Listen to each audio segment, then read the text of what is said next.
লিমান কানা ইয়ারজুল্লাহা ওয়াল ইয়াউমাল আখির ওয়া যাকারাল্লাহা কাসীরা। আল্লাহ রাব্বুল আলামিন বলেন, তোমাদের জন্য রাসূলুল্লাহর আদর্শই হচ্ছে সবচেয়ে উত্তম আদর্শ। শুধুমাত্র সবার জন্য না, লিমান কানা ইয়ারজুল্লাহ,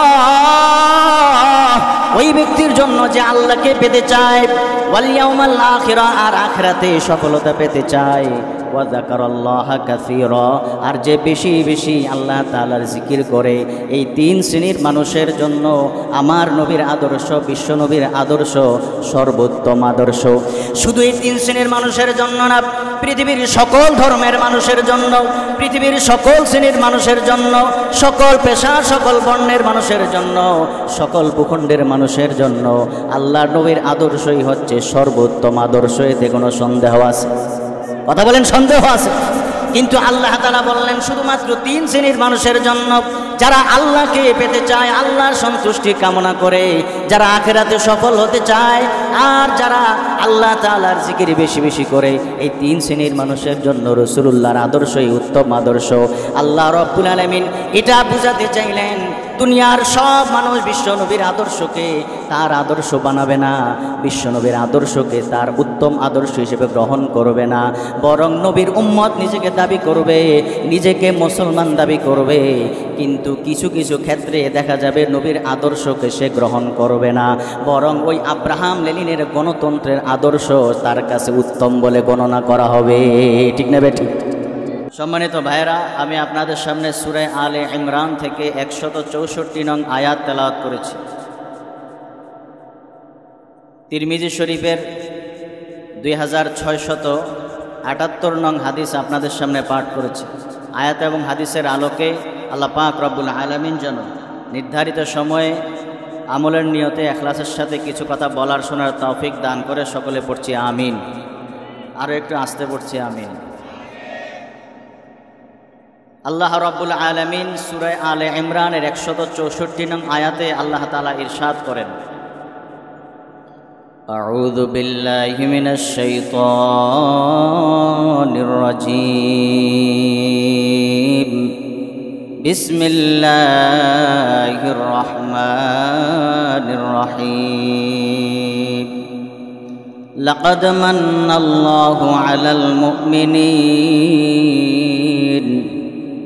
আল্লাহ তাআলা ইরশাদ করেন, অবশ্যই অবশ্যই আল্লাহ তাআলা মুমিনদের উপরে দয়া করেছেন। আল্লাহ তাআলা মুমিনদের উপরে দয়া করেছেন, এতে কোনো সন্দেহ আছে? একটু আওয়াজ করে বলেন, সন্দেহ আছে? আল্লাহ দয়া করেছেন। ইয বা'আসা ফীহিম রাসূলাম মিন আনফুসিহিম, কারণ কেন আল্লাহ তাআলা কিভাবে দয়া করলেন, আল্লাহ এবার তার ডিটেইলস বলছেন, বর্ণনা করছেন, বিবরণ দিচ্ছেন। কারণ তিনি মুমিনদের মধ্য থেকেই তাদেরই স্বজাতির একজনকে রসুল হিসেবে, নবী হিসেবে তাদের মধ্যে প্রেরণ করেছেন। সেই রসুলের নাম কি? মুহাম্মদুর রাসূলুল্লাহ। বলেন মুহাম্মদুর রাসূলুল্লাহ সাল্লাল্লাহু আলাইহি ওয়াসাল্লাম। আমাদের নবী কি শুধু নবী, শুধু রসুল না, সর্বশেষ নবী এবং রসুল? আরে আওয়াজ দেন না একটু, গাজীপুরের মানুষ আওয়াজ দেন। আমাদের নবী কি শুধু নবী এবং রসুল না, সর্বশেষ নবী রসুল? আমাদের নবীজির পরে কিয়ামত পর্যন্ত আর কয়জন নবী আসবে?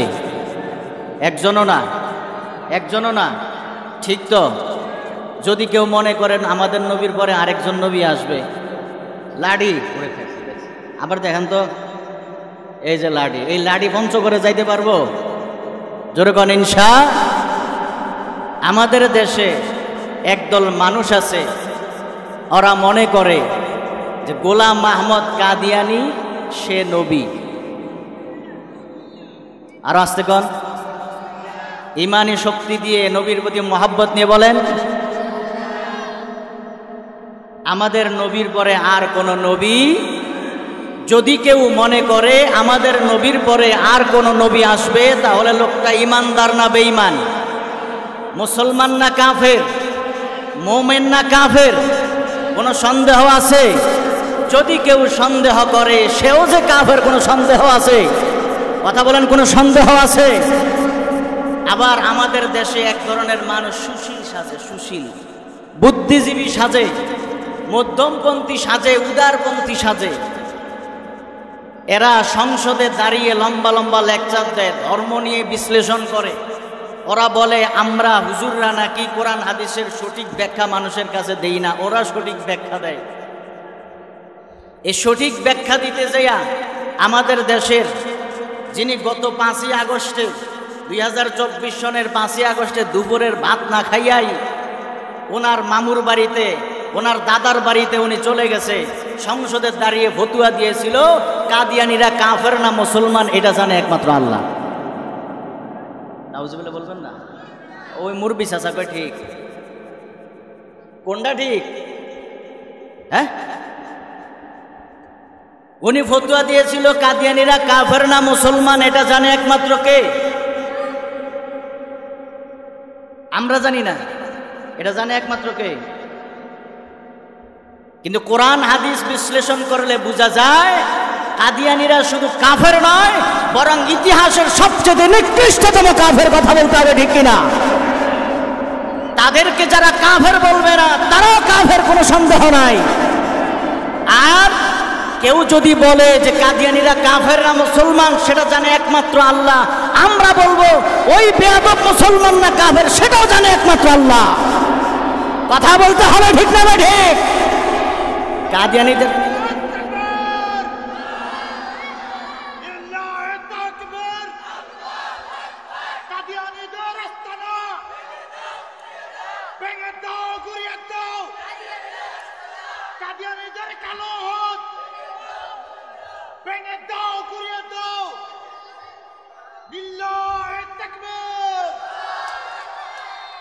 আবার এই কাদিয়ানিরা আমাদের দেশে, নবী প্রেমিকদের দেশে ওরা সমাবেশ করে, প্রকাশ্যে সমাবেশ করে, অনুষ্ঠান করে, মাহফিল করে। সেখানে তৌহিদি মুসলমানরা বাধা দিতে গেলে প্রশাসন যায় তৌহিদি মুসলমানদেরকে গুলি করে শহীদ করে দেয়। আছে না নাই? কথা বলেন আছে না নাই? আসলে আমাদের দেশের মানুষের ভাগ্য খারাপ। কারণ আমরা গত 5ই আগস্টের পরে ভেবেছিলাম এখন মনে হয় নতুন একটা প্রশাসন পাবো, ইনসাফগার একটা প্রশাসন পাবো, যারা মানুষের উপরে জুলুম করবে না, আলেমদের উপরে জুলুম করবে না, এমনটাই আমাদের ধারণা ছিল। কথা বলেন ঠিক কিনা? কিন্তু দেখা গেল 5ই আগস্টের পরে স্বৈরাচার দেশ থেকে বিতাড়িত হয়েছে ঠিক, প্রশাসনের মধ্যে গডফাদারগুলো এ দেশ থেকে বিতাড়িত হয়েছে ঠিক, কিন্তু এদের আন্ডা বাচ্চারা এখন ওই প্রশাসনের ভিতরে খাপটি মেরে বসে আছে। কথা বলেন ঠিক কিনা? এরা এখনো আলেমদের উপরে নির্যাতন করে যাচ্ছে। এর বাস্তব প্রমাণ হচ্ছে ওই গাজীপুরে টঙ্গীর মহিবুল্লাহ মিয়াজি সাহেব। কথা বলেন ঠিক কিনা? লোকটাকে অপহরণ করে নিয়ে গেল, এরপরে আবার তাকে মিডিয়ার সামনে এসে ভয় দেখিয়ে তার সন্তানকে, তার মেয়েকে, ছোট মেয়েকে ধর্ষণের ভয় দেখিয়ে তার মুখ থেকে স্বীকারোক্তি বের করেছে যে সে নিজে বলেছে যে আমি সব নিজে স্বেচ্ছায় এমন করছি, আমি নিজে নিজে শুয়ে গেছি, নিজে নিজে পঞ্চগড়ে গেছি, আমি শ্যামলী যাইয়া আপনার বাসের টিকিট কাটা সেখানে গেছি। এই পুলিশ প্রশাসন তার সিসি ক্যামেরা, ভুয়া সিসি ক্যামেরার ফুটেজ প্রকাশ করেছে যেই শ্যামলীর বাস কাউন্টারে যাইয়া উনি টিকিট কাটছে সেই টিকিটটা কিন্তু ওরা দেখাইতে পারে। আবার বলছে যে আমি নিজে নিজে শিকল বাঁধছি। একটা মানুষ যদি পাগল হয় তার পায়ে শিকল বাঁধলে সে খুলে ফেলার চেষ্টা করে, আর ভালো মানুষ শিকল বাঁধতে কি শুয়ে থাকবে? বিশ্বাস করা যায়? কথা বলেন, শয়তানও কেটে বিশ্বাস করবে? শয়তান দেখেন মনে মনে হাসে যে এই জাতের পুলিশ থাকতে, মিথ্যাবাদী পুলিশ প্রশাসন থাকতে আমার আর বাংলাদেশে কোনো দায়িত্ব পালন করার দরকার নাই। কথা বলেন ঠিক কিনা? যারা আলেমদের উপরে এমন নির্যাতন করে তোমরা আগের থেকে শিক্ষা নাও। আগের ওয়ালাদের কি পরিণতি হয়েছে? প্রত্যেকটা পুলিশ প্রশাসন, পুলিশ স্টেশনের উপরে, থানার উপরে মানুষের যে ক্ষোভ ছিল 24-এর 5ই আগস্ট থেকে তোমরা শিক্ষা নাও। এদেশের মানুষকে যদি ওলামায়ে কেরামের উপরে যদি আবার নির্যাতন করো, আগের ওয়ালাদের যে পরিণতি হয়েছে তোমাদের পরিণতি এর চাইতে আরো ভয়ঙ্কর এবং মারাত্মক হবে। কথা বলে ঠিক কিনা? সম্মানিত ভাইয়েরা, আমরা স্পষ্ট পরিষ্কার আমাদের বিশ্বাস, আমাদের নবী বিশ্ব নবী রহমাতুল্লিল আলামিনের পরে আর কোন নবী আসবে ঈসা আলাইহিস সালাম আসবেন কি নবী হইয়া না উম্মত হইয়া? কথা বলেন, নবী হইয়া আসবেন না উম্মত হইয়া আসবেন? আমার নবীর পরে সমস্ত নবীর নবুয়তি শেষ, কিয়ামত পর্যন্ত আর কেউ নবী হবে না, রাসূল হবে, এইটাও আমাদের বিশ্বাস করতে হবে। পাশাপাশি ফুকাহায়ে কেরাম, মুহাদ্দিসিনে কেরাম এটাও বলেছেন, এই আয়াতের আলোকে আল্লাহ তাআলা বলেছেন ইসবাসা ফীহিম রাসূলাম মিন আনফুসিহিম, আমাদের নবীকে আল্লাহ তাআলা মানব জাতির অন্তর্ভুক্ত করে আদম সন্তান হিসেবে দুনিয়াতে পাঠিয়েছেন। সন্দেহ আছে? নবীকে যেমন নবী বিশ্বাস করতে হবে, রাসূল বিশ্বাস করতে হবে, তেমনি ভাবে সর্বশেষ নবী রাসূল বিশ্বাস করতে হবে, তেমনি ভাবে আমাদের নবী তিনি ছিলেন আদম সন্তান, এইটাও বিশ্বাস করতে হবে, না হয় আমরা মুমিন হতে পারবো না। অথচ আমাদের দেশের এক ধরনের কিছু মানুষ আছে, ওরা মনে করে নবী নূরের তৈরি, নবী মাটির তৈরি না। এখন যদি নবী আদম সন্তান হতেই হয়, তাহলে নবী কি নূরের তৈরি হবে না মাটির তৈরি হবে? আদম আলাইহিস সালাম কিসের তৈরি? মাটির তৈরি। আদম অর্থই মাটি। যেহেতু নবী যে আদম সন্তান, এই জন্য আমার আপনার নবী তিনিও কিসের তৈরি? এই জন্য আল্লাহ বলেছেন তোমাদেরই স্বজাতির একজনকে আমি রাসূল হিসেবে প্রেরণ করেছি। সুতরাং নবীকে নবী মানা যেমন ফরজ, নবীকে সর্বশেষ নবী মানা যেমন ফরজ, নবীকে আদম সন্তান মানাও কি সম্মানিত ভাইরা। তবে নবী মাটির তৈরি, আমরাও মাটির তৈরি, মাটির মধ্যে একটু বেশ কম আছে না নাই? নবীজি হচ্ছে আমাদের সমস্ত নবীদেরকে আল্লাহ পাক রব্বুল আলামিন মাটি দিয়ে বানিয়েছেন, তবে তাদের মাটির ম্যাক্সিমাম ছিল জান্নাতি মাটি। সুবহানাল্লাহ। সম্মানিত ভাইরা, আল্লাহ তাআলা বলছেন মুমিনদের উপরে আল্লাহ দয়া করেছেন তাদেরই স্বজাতির একজনকে রাসূল হিসেবে প্রেরণ করে। এরপরে আল্লাহ বলছেন এই রাসূল এসে তোমাদেরকে কি করলেন? আল্লাহ তাআলা বলছেন ইয়াতলু আলাইহিম আয়াতিহি ওয়া ইউযাক্কিহিম ওয়া ইউআল্লিমুহুমুল কিতাবা ওয়াল হিকমা। নবী এসে এক নম্বর দায়িত্ব পালন করলেন, ইয়াতলু আলাইহিম আয়াতি, তোমাদের উপরে আল্লাহ রব্বুল আলামিনের কিতাব, আল্লাহ তাআলার আয়াতগুলো, কোরআনে কারীমের আয়াতগুলো তিনি তোমাদেরকে তেলাওয়াত করে করে শোনালেন। ওয়া ইউযাক্কিহিম, নবী এসে মুমিনদের অন্তরকে পরিশুদ্ধ করলেন, মুমিনদের আত্মাকে পরিচর্যা করলেন, আত্মাকে পরিশুদ্ধ করলেন। ওয়া ইউআল্লিমুহুমুল কিতাবা ওয়াল হিকমা, আর বিশ্বনবী রাহমাতুল লিল আলামিন মুমিনদেরকে, উম্মতকে কিতাব শিক্ষা দিয়েছেন, হিকমত শিক্ষা দিয়েছেন।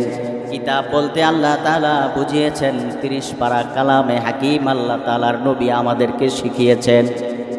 আর হিকমত মানে আমার নবীর সুন্নাহ, আল্লাহ তাআলার নবী, আল্লাহর নবী তার উম্মতদেরকে শিখিয়ে গেছেন। ওয়া ইন কানু মিন ক্বাবলু লাফি যালালিম মুবিন, আল্লাহর নবী আসার আগে দুনিয়ার মানুষগুলো ছিল গোমরাহির মধ্যে। ঠিক না বেঠিক? সম্মানিত ভাইরা, আমি শেষ দিক থেকে একটু শুরু করি। নবী এসে 4টা কাজ করলেন। এক নাম্বার হচ্ছে কোরআনের আয়াত তিনি আমাদেরকে, অর্থাৎ সাহাবায়ে কেরামকে, মুমিনদেরকে, মানুষদেরকে তেলাওয়াত করে শোনালেন। 2 নাম্বার হচ্ছে আত্মাগুলা শুদ্ধ করলেন। 3 নাম্বারে কিতাব শিক্ষা দিলেন, কোরআন শিক্ষা দিলেন। 4 নাম্বারে হচ্ছে সুন্নাহ শিক্ষা দিলেন। আমার নবীর সুন্নাহ, আপনার নবীর সুন্নাহ, বিশ্বনবী মুহাম্মদ সাল্লাল্লাহু আলাইহি ওয়াসাল্লামের সুন্নাহ আদর্শ, এটা হচ্ছে পৃথিবীর সর্বোত্তম আদর্শ। কথা বলেন ঠিক না বেঠিক? আল্লাহ রাব্বুল আলামিন সূরা আহজাব আয়াত নং 21 আল্লাহ তাআলা বলেন লাকাদ কানা লাকুম ফি রাসূলিল্লাহি উসওয়াতুন হাসানাতুন লিমান কানা ইয়ারজুল্লাহ লিমান কানা ইয়ারজুল্লাহা ওয়াল ইয়াওমাল আখির ওয়া যাকারাল্লাহা কাসীরা। আল্লাহ রাব্বুল আলামিন বলেন তোমাদের জন্য রাসূলুল্লাহর আদর্শই হচ্ছে সবচেয়ে উত্তম আদর্শ। শুধুমাত্র সবার জন্য না, লিমান কানা ইয়ারজুল্লাহ,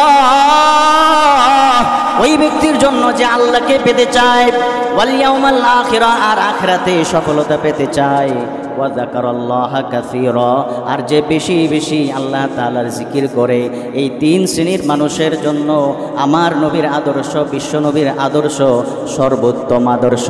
শুধু এই তিন শ্রেণীর মানুষের জন্য না, পৃথিবীর সকল ধর্মের মানুষের জন্য, পৃথিবীর সকল শ্রেণীর মানুষের জন্য, সকল পেশা সকল বর্ণের মানুষের জন্য, সকল ভূখণ্ডের মানুষের জন্য আল্লাহর নবীর আদর্শই হচ্ছে সর্বোত্তম আদর্শ। এতে কোনো সন্দেহ আছে? কথা বলেন, সন্দেহ আছে?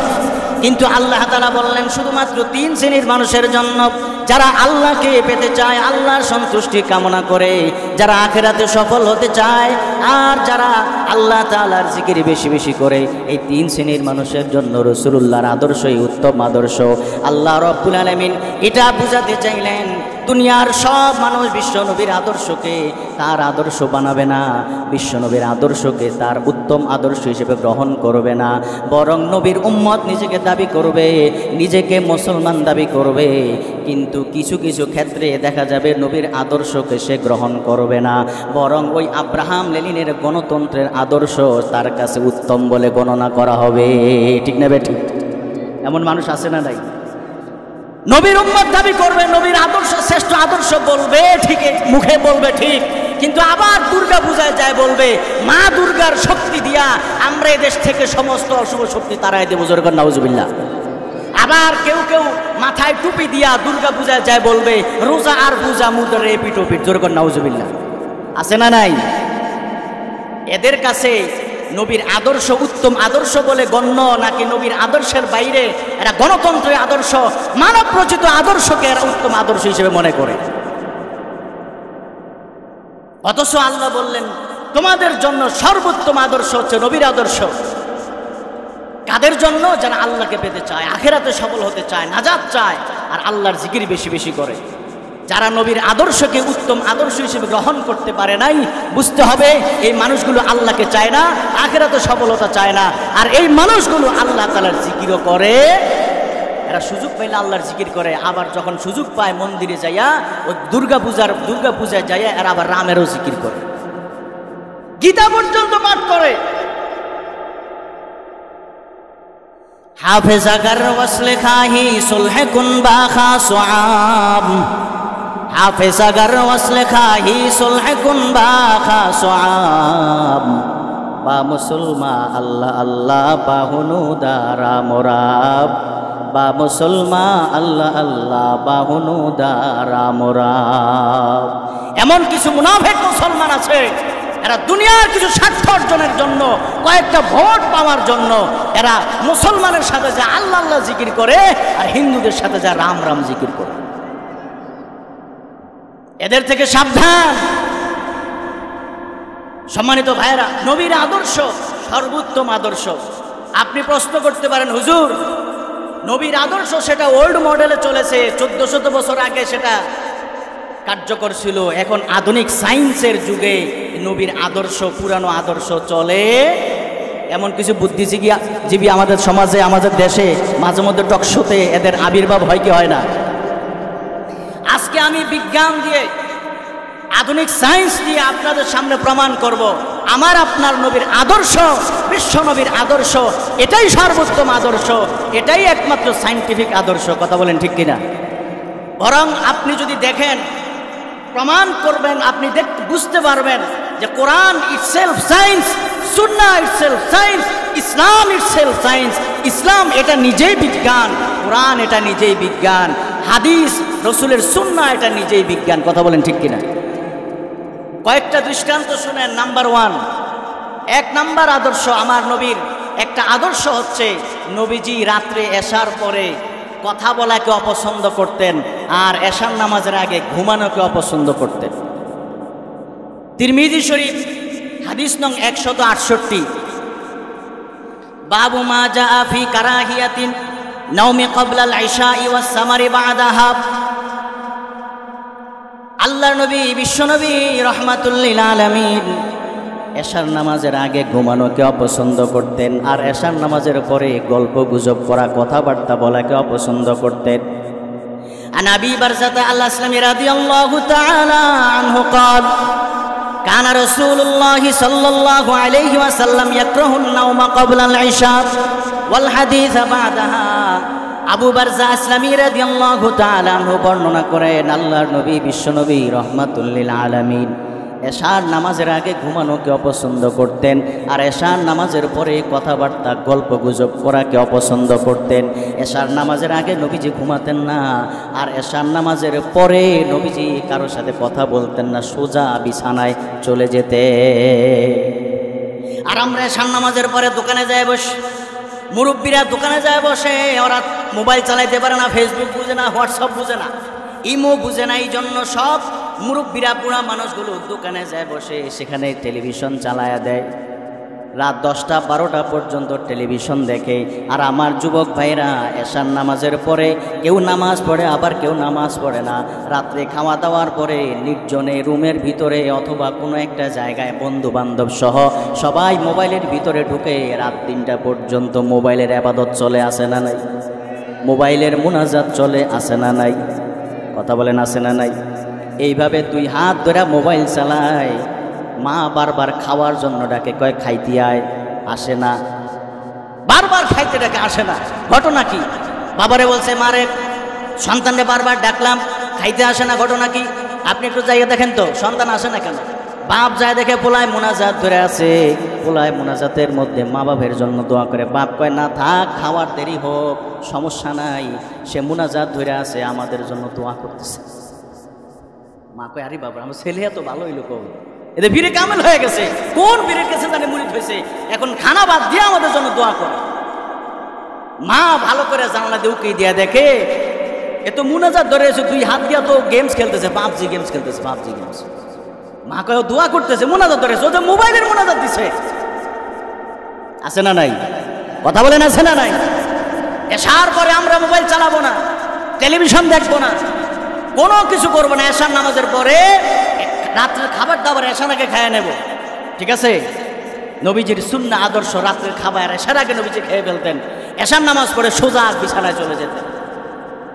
ছোটকালে ইংরেজিতে ছড়া পড়েছেন, early to bed early to rise makes a man healthy wealthy and wise. পড়ছেন না? পড়েন নাই? কথা বলেন না কেন? ইংরেজি পড়েন নাই আপনারা? তাড়াতাড়ি ঘুমায় যাওয়া, তাড়াতাড়ি ঘুম থেকে উঠা একজন মানুষকে সুস্বাস্থ্যবান, সুস্থ এবং জ্ঞানী বানায়। কথা বলেন ঠিক কিনা? এজন্য আমরা তাড়াতাড়ি ঘুমায় যাব, এটা আমার নবীর আদর্শ। আজকে বিজ্ঞান, আধুনিক সায়েন্স প্রমাণ করেছে, গবেষণা করে দেখেছে, মানুষের, একজন প্রাপ্ত বয়স্ক মানুষের জন্য দৈনিক 7 থেকে 9 ঘন্টা ঘুমানোর দরকার। কয় ঘন্টা? আর কি কথা বোঝা যায় না? একটা আওয়াজ দেন না আমার সাথে, দৈনিক কত ঘন্টা? 7 থেকে 9 ঘন্টা ঘুমানোর দরকার। আর বিজ্ঞানীরা গবেষণা করে দেখেছে, আল্লাহ রাব্বুল আলামিন সূরা নাবাতে যে বলেছেন, ওয়াজআলনাল লাইলা লিবাসান ওয়াজআলনান নাহারা মাআশা। আল্লাহ তাআলা বলেন, আমি রাত্রকে পোশাক বানিয়ে দিলাম, চাদর বানিয়ে দিলাম, অন্ধকার দিয়ে রাত্রটাকে ঢেকে দিলাম, যেন তোমরা দিনের বেলা কাজকর্ম করে, অফিস আদালত করে, খেতে খামারে কাজ করে, ব্যবসা বাণিজ্য করে শরীরের ভিতরে যত ক্যালসিয়ামের ঘাটতি হয়েছে, রাত্রে ঘুমিয়ে সব ঘাটতি তোমরা পূরণ করে নিবা। সুবহানাল্লাহ। ওয়াজআলনা নাওমাকুম সুবাতা, আমি তোমাদের জন্য ঘুমকে আরামদায়ক বস্তু বানিয়ে দিয়েছি। কে বলেছেন? জোরে বলেন, কে বলেছেন? আজকে বিজ্ঞান বলছে, বিজ্ঞানীরা বলছে, মানুষের ঘুমের জন্য সবচেয়ে আদর্শ সময় হচ্ছে রাত 9টা থেকে ভোর 4টা। কয়টা? রাত 9টা থেকে ভোর 4টা, যেই টাইমটা আমার নবী ঘুমাইতেন। সুবহানাল্লাহ বলেন। তাহলে বোঝা গেল আমার নবীর ঘুমের যেই আদর্শ সময় ছিল, এটাই আজকে বিজ্ঞান প্রমাণ করেছে, এটাই মানুষের ঘুমের জন্য সবচেয়ে আদর্শ সময়, বেস্ট টাইম। সুবহানাল্লাহ বলেন। আর বিজ্ঞানীরা বলছে, মানুষের ব্রেইন, মস্তিষ্ক ভোর 4টা থেকে ভোর 6টা পর্যন্ত, এই 2 ঘন্টা মানুষের ব্রেইন 100%, 100% সক্রিয় থাকে। সুবহানাল্লাহ বলেন। এই সময় ব্রেইন যেই পরিমাণ অ্যাক্টিভ থাকে, সারা 24 ঘন্টায় 22 ঘন্টার মধ্যে ব্রেন এই পরিমাণ অ্যাক্টিভ থাকে না। এই জন্য আপনি এই যে আপনাদের দারুল ফালা মাদ্রাসা হেফজখানা এসে দেখেন 4টা বাজে এই বাচ্চারা আর ঘুমায় থাকে না, সব উঠা কোরআন শরীফ নিয়ে বসে যায়। সুবহানাল্লাহ বলেন। ভুল বলছি না সঠিক বলছি? এই যে আপনার রওজাতুল মিন রিয়াজিল জান্নাহ মহিলা মাদ্রাসায়, এখানে হেফজখানার বাচ্চারা, ছোট ছোট বাচ্চারা, এরা রাত 4টা বাজে উঠে কোরআন শরীফ নিয়ে বসে যায়, নামাজের সেজদায় আল্লাহর কুদরতি পায়ে সেজদায় পড়ে যায়, উঠে এরা আপনাদের জন্য আমাদের জন্য দোয়া করে। আর আমরা সকালে দেখলে এদেরকে গালি দিই, দেখলে এদেরকে নাক ছিটকে মাদ্রাসায় দিচ্ছে। সম্মানিত ভাইয়েরা, তাহলে বোঝা গেল নবীর সুন্নাহ এটাই সায়েন্স। কথা বলেন ঠিক কিনা? নবীর সুন্নাহ এটাই সবচেয়ে উত্তম আদর্শ। কথা বলেন ঠিক কিনা? এজন্যই বর্তমান পৃথিবীর একজন জনপ্রিয় বিজ্ঞানী, যাকে পদার্থ বিজ্ঞানের জনক বলা হয়, আলবার্ট আইনস্টাইন, সে বলেছিল religion without science is blind, science without religion is lamp. বিজ্ঞান ছাড়া ধর্ম হচ্ছে অন্ধ, আর ধর্ম ছাড়া বিজ্ঞান হচ্ছে খোঁড়া।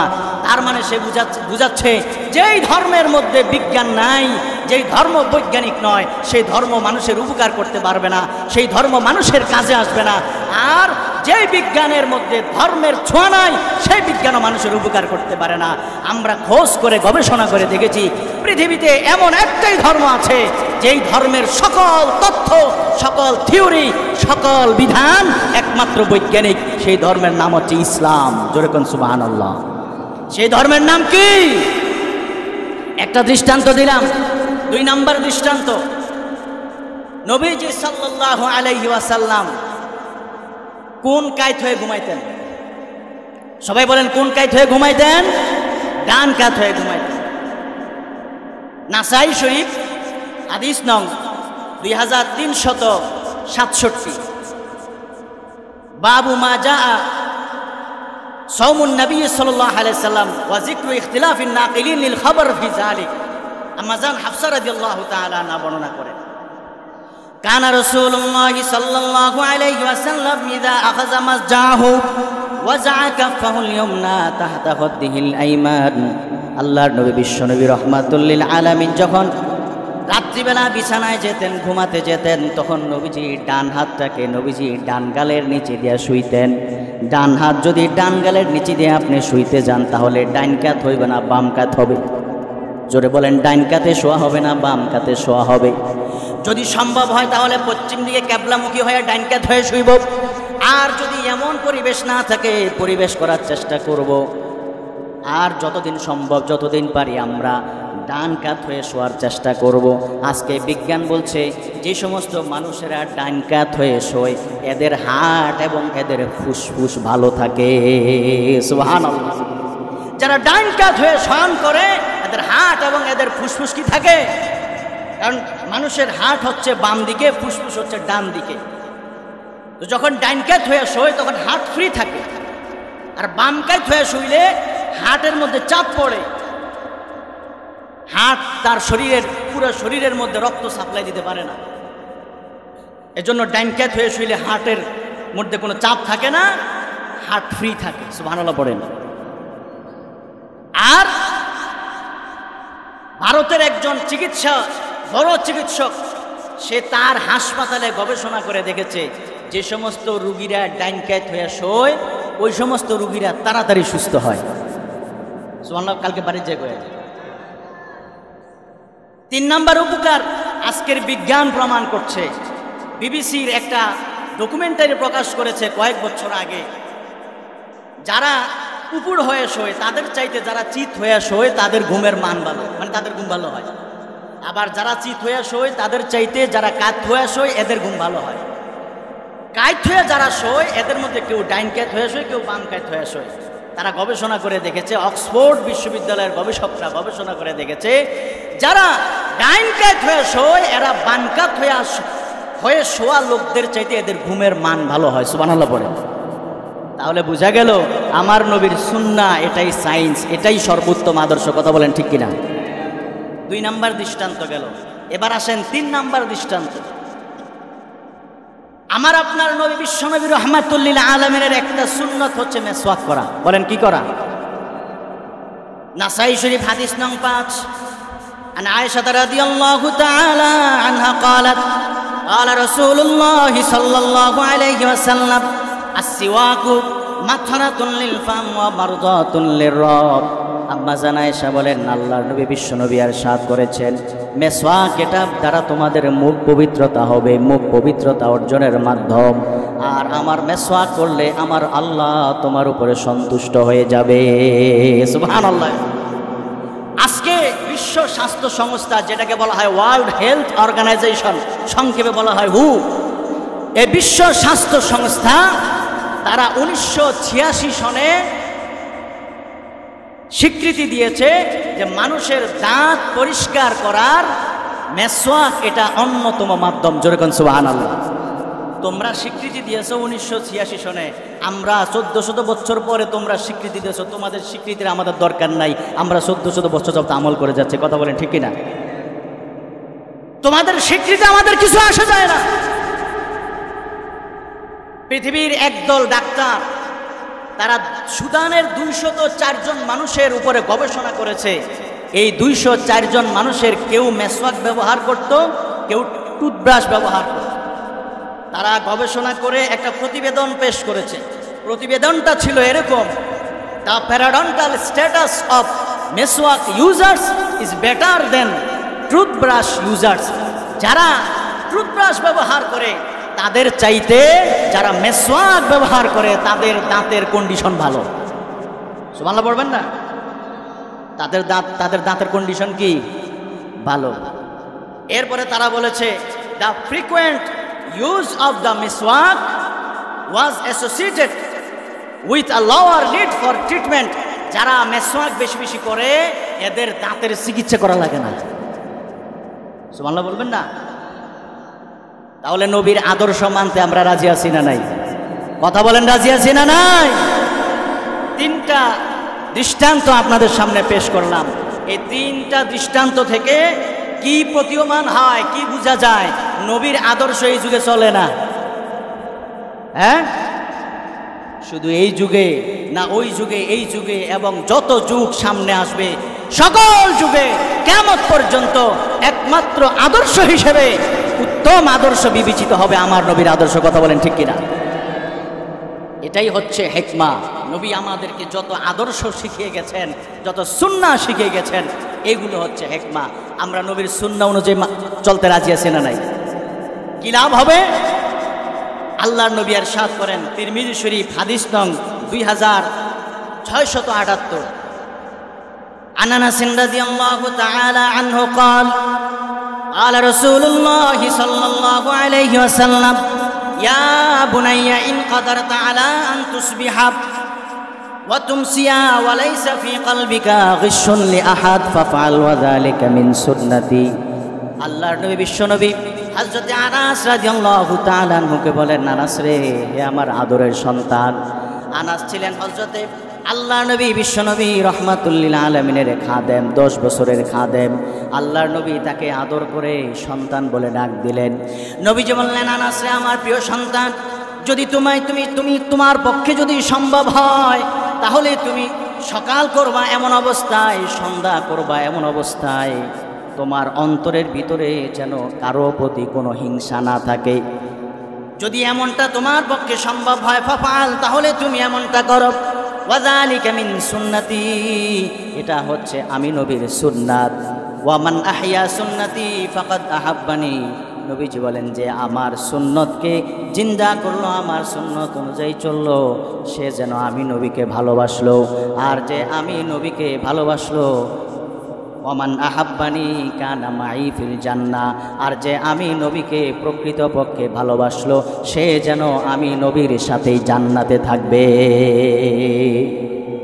সুবহানাল্লাহ, রাস্তে কোন? যে নবীকে ভালোবাসবে সে নবীর সাথেই কোথায় থাকবে? জোরে বলেন, কোথায় থাকবে? নবীজি বললেন, আনাস, তুমি সকালটা এমন ভাবে করো তোমার অন্তরের ভিতরে কারো প্রতি হিংসা নাই। আনাস, তুমি রাত্রটা, সন্ধ্যাটায় তুমি এমন ভাবে থাকো তোমার অন্তরের ভিতরে কারো প্রতি হিংসা নাই। যেই মানুষটার অন্তরের মধ্যে কারো প্রতি হিংসা থাকবে না, ওই মানুষটা দুনিয়ার বুকেই জান্নাতের সার্টিফিকেট পেয়ে যায়। জোরে কন্যা সুবহানাল্লাহ। মুসনাদে আহমদের হাদিস, হাদিস নং 12720। লম্বা ঘটনা, সংক্ষেপে বলছি। আনাস রাদিয়াল্লাহু তাআলা আনহু বলেন, কুন্না জুলুসান ইনদান নবী সাল্লাল্লাহু আলাইহি ওয়াসাল্লাম ফাকালা ইয়াতলু আলাইকুম আল-আন রাজুলুম মিন আহলিল জান্নাহ। হযরত আনাস রাদিয়াল্লাহু তাআলা আনহু বলেন, আল্লাহর নবীর সাথে আমরা বসা ছিলাম, নবীজি হঠাৎ করে বললেন, আমার সাহাবীরা রে, কিছুক্ষণের মধ্যেই তোমাদের কাছে, তোমাদের সামনে একজন জান্নাতি মানুষের আগমন হবে। আল্লাহর নবী বললেন, এখন তোমাদের সামনে একজন জান্নাতি মানুষের আগমন হবে। সাহাবায়ে কেরাম তাকিয়ে আছে, লোকটা কে? কে সেই জান্নাতি মানুষ? সাহাবায়ে কেরাম মসজিদে নববীর দরজার দিকে তাকিয়ে আছেন। দেখা গেল কিছুক্ষণ পরে একজন আনসারী সাহাবীর আগমন হলো। আল্লাহর নবী পরের দিন এই সময় একই কথা বললেন। সাহাবায়ে কেরাম আবার আজকে দরজার দিকে তাকিয়ে আছেন, লোকটা কে? কে সেই জান্নাতি মানুষ? দেখা গেল ওই কালকের যেই আনসারী সাহাবী, আজকেও সেই আনসারী সাহাবী প্রবেশ করলেন। আনসারী সাহাবীর দাড়ি থেকে পানি টপকে টপকে পড়তেছে, জুতাগুলো বাম হাতে লটকায়া আনসারী সাহাবী মসজিদে নববীর ভিতরে প্রবেশ করলেন। তৃতীয় দিন আল্লাহর নবী একই কথা বললেন, ইয়াতলু আলাইকুম আল-আন রাজুলুম মিন আহলিল জান্নাহ। আমার সাহাবীরা রে, কিছুক্ষণের মধ্যেই তোমাদের সামনে একজন জান্নাতি মানুষের আগমন হবে। সাহাবায়ে কেরাম দেখলেন ওই সেই প্রথম দিনের মানুষ। দ্বিতীয় দিন নবীজি যাকে জান্নাতি বললেন, আজকেও সেই মানুষটাই আসলো। 3 দিন পর্যন্ত টানা নবীজি একজন মানুষকে জান্নাতি মানুষ বলে ঘোষণা করলেন। সাহাবায়ে কেরাম বড় কৌতূহল হয়ে গেলেন, অবাক হয়ে গেলেন। একজন তরুণ সাহাবী আব্দুল্লাহ ইবনে আমর ইবনুল আস রাদিয়াল্লাহু তাআলা আনহু মনে মনে চিন্তা করলেন, কি কারণে নবীজি তাকে জান্নাতি বললেন? রহস্যটা খুঁজে বের করা লাগবে কি লাগবে না? কথা বলেন, লাগবে কি লাগবে না? রহস্যটা খুঁজে বের করতে হবে। কৌশল অবলম্বন করলেন। ওই আনসারী সাহাবীর কাছে যেয়ে বলে, ও আনসারী সাহাবী, আমি আমার বাবার সাথে ঝগড়া করেছি, আমি কসম করেছি 3 দিন পর্যন্ত আমি ঘরে যাব না, 3 দিন পর্যন্ত আমি বাবার বাড়িতে থাকব না। যদি আপনি দয়া করে আপনার বাড়িতে থাকার সুযোগ দেন 3টা দিন, তাহলে আমি আপনার মেহমান হয়ে থাকবো। আনসারী সাহাবী বলে, ওয়েলকাম, চলো আমার ঘরে চলো। আনসারী সাহাবীর বাড়িতে নিয়ে গেলেন। আব্দুল্লাহ ইবনে আমর ইবনুল আস রাদিয়াল্লাহু তাআলা আনহু সারা রাত ঘুমায় না। ওই আনসারী সাহাবী কি আমল করে সেই দিকে তার চোখ, তিনি ভালো করে অবজারভেশন করতেছে। কি করে সাহাবী দেখে এশার নামাজ পড়ে ঘুমায়া যায়, আর নাক ডেকা ঘুমায়। ফজরের নামাজ জামাতের সাথে আদায় করে, তাহাজ্জুদের নামাজটাও পড়ে না।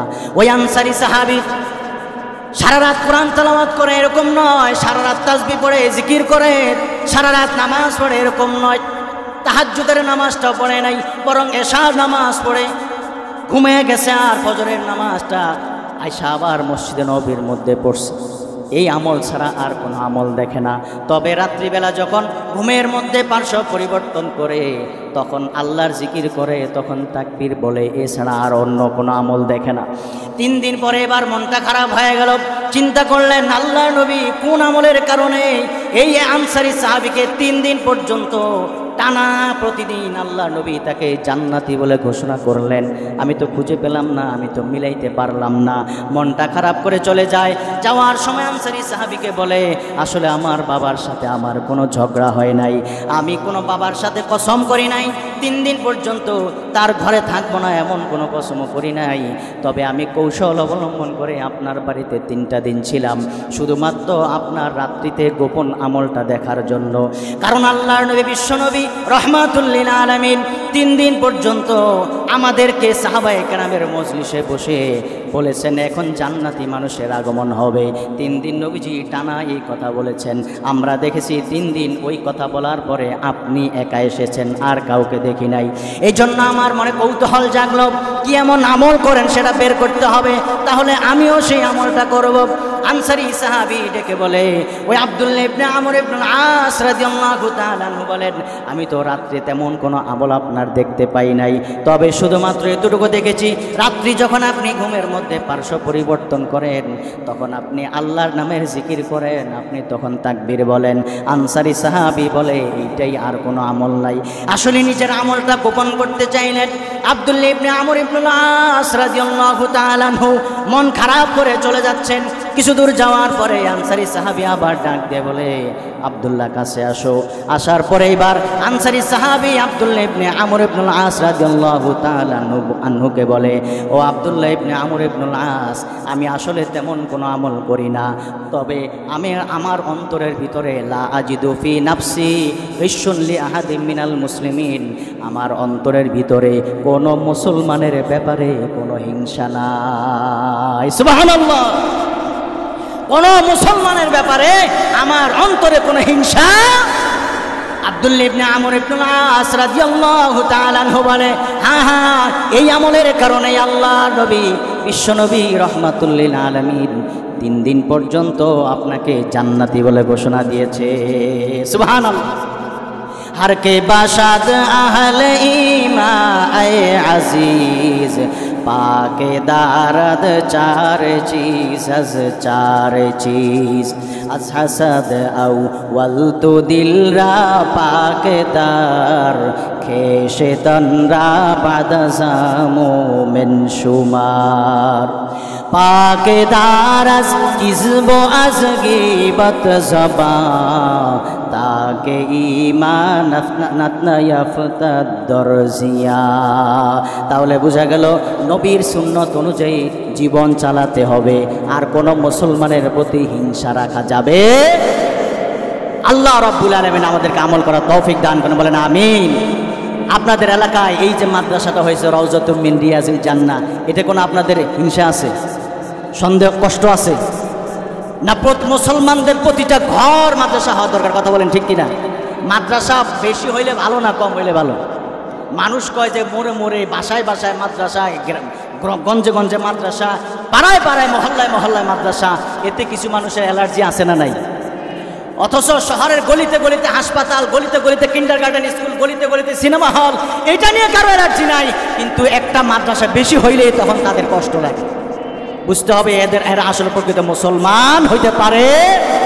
মাদ্রাসায় কি এখানে মানুষ ব্যাঙের থেকে সৃষ্টি এইগুলো শিক্ষা দিবে, না মানুষ আদম সন্তান এটা শিক্ষা দিবে? কথা বলেন। মাদ্রাসায় এখানে গান শিক্ষা দেওয়া হবে, নাচ শিক্ষা দেওয়া হবে, নাকি নামাজ আর কোরআন শিক্ষা দেওয়া হবে?